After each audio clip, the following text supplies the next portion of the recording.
Hello students, आपका स्वागत है यूट्यूब चैनल चिरेवाल्स क्लासेस में। और इस वीडियो में हम बात करेंगे प्रतिबल की, स्ट्रेस की और टाइप्स ऑफ स्ट्रेस की, प्रतिबल के प्रकार की। देखिएगा, स्टार्ट करते हैं वीडियो को।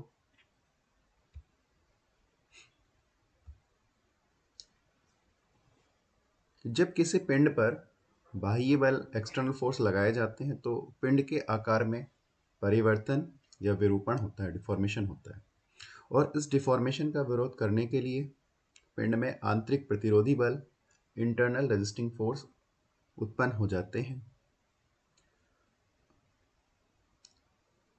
अब क्या है, यदि पिंड इक्विलिब्रियम की कंडीशन में है तो क्या होगा, आंतरिक प्रतिरोधी बल का मान पिंड में लगे बाह्य बल के बराबर होता है। और यदि पिंड पर लगे बाह्य बल का मान आंतरिक प्रतिरोधी बल से अधिक हो जाता है तो पिंड में स्थायी विरूपण, परमानेंट डिफॉर्मेशन हो जाता है तथा पिंड फेल हो जाता है। देखिएगा, तो हम बात कर रहे थे प्रतिबल की कि प्रतिबल क्या होता है कि पिंड की अनुप्रस्थ काट के इकाई क्षेत्रफल पर कार्य करने वाला आंतरिक प्रतिरोधी बल, स्ट्रेस, प्रतिबल या प्रतिबल तीव्रता कहलाता है। इसे जनरली सिग्मा, स्मॉल पी या स्मॉल एफ से प्रदर्शित करते हैं। यदि किसी पिंड पर लगाया गया बाह्य बल, एक्सटर्नल फोर्स एफ तथा अनुप्रस्थ काट का क्षेत्रफल ए है, तब प्रतिबल तीव्रता या प्रतिबल इज इक्वल टू होता है बल बटे क्षेत्रफल, यानी सिग्मा पी या F is equal to F upon A. अब बात आती है कि यूनिट्स ऑफ स्ट्रेसेस की, प्रतिबल की इकाई। तो प्रतिबल की इकाई जनरली देखो, प्रतिबल रेशियो है फोर्स और एरिया का। तो यूनिट भी हो जाएगी रेशियो फोर्स और एरिया की। तो फोर्स की यूनिट न्यूटन और एरिया की यूनिट जनरली मीटर स्क्वायर। यानी अगर एसआई प्रणाली की बात करें, एसआई सिस्टम में बात करें तो फोर्स की यूनिट न्यूटन और एरिया की यूनिट, क्षेत्रफल की यूनिट मीटर स्क्वायर। तो एसआई प्रणाली में प्रतिबल की इकाई न्यूटन प्रति मीटर स्क्वायर।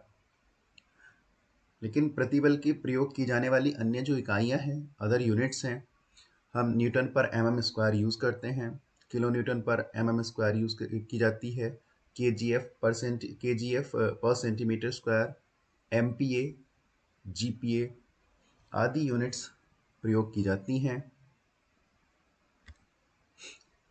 नेक्स्ट बात आती है टाइप्स ऑफ स्ट्रेस की, प्रतिबल के प्रकार की।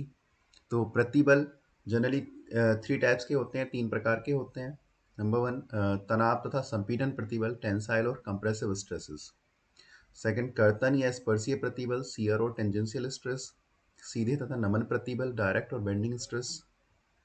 तो फर्स्ट हम बात करते हैं तनाव तथा संपीड़न प्रतिबल, टेंसाइल और कंप्रेसिव स्ट्रेस की।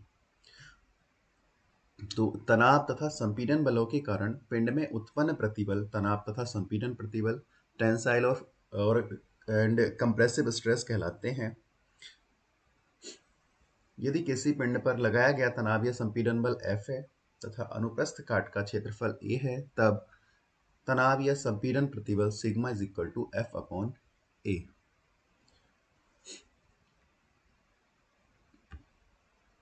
कर्तन या स्पर्शीय प्रतिबल, शियर और टेंजेंशियल स्ट्रेस। कर्तन बलों या भारों के कारण पिंड में उत्पन्न प्रतिबल कर्तन या स्पर्शीय प्रतिबल, शियर और टेंजेंशियल स्ट्रेस कहलाते हैं।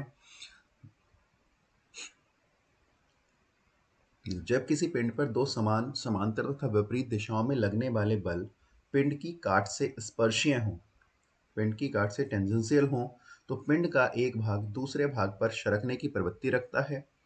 इस अवस्था में पिंड में उत्पन्न प्रतिबल कर्तन या स्पर्शीय प्रतिबल कहलाते हैं। इसे जनरली टाउ या स्मॉल क्यू से प्रदर्शित करते हैं। यदि किसी पिंड पर लगाया गया कर्तन बल F तथा अनुप्रस्थ काट का क्षेत्रफल A है, तब कर्तन या स्पर्शीय प्रतिबल tau is equal to F upon A. Next, सीधे तथा नमन प्रतिबल, डायरेक्ट एंड बेंडिंग स्ट्रेसेस। यदि किसी पिंड पर नमन बल लगे हों तो उनके कारण जो स्ट्रेसेस उसमें प्रोड्यूस होंगी वो नमन स्ट्रेसेस होंगी, बेंडिंग स्ट्रेसेस होंगी। और यदि तनाव और संपीड़न बल लगे हैं तो उनके कारण जो स्ट्रेसेस प्रोड्यूस होंगी वो तनाव या प्रतिबल संपीड़न प्रतिबल होंगे, तनाव या संपीड़न स्ट्रेस होंगी। लेकिन अगर कोई बॉडी है जिसके ऊपर इसेंट्रिक लोड लगे हैं, उत्केंद्रित भार लगे हैं, उत्केंद्रीय बल लगे हैं, तो उनके कारण पिंड में सीधे तथा नमन दोनों प्रकार के प्रतिबल उत्पन्न होते हैं। डायरेक्ट एंड बेंडिंग स्ट्रेसेस, तो यानी उत्केंद्रीय बलों या भारों के कारण पिंड में उत्पन्न प्रतिबल सीधे तथा नमन प्रतिबल डायरेक्ट या बेंडिंग स्ट्रेसेस कहलाते हैं।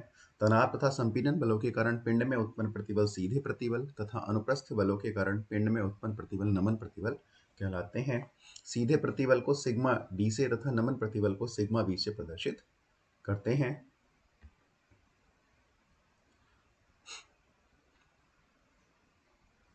Okay, thank you.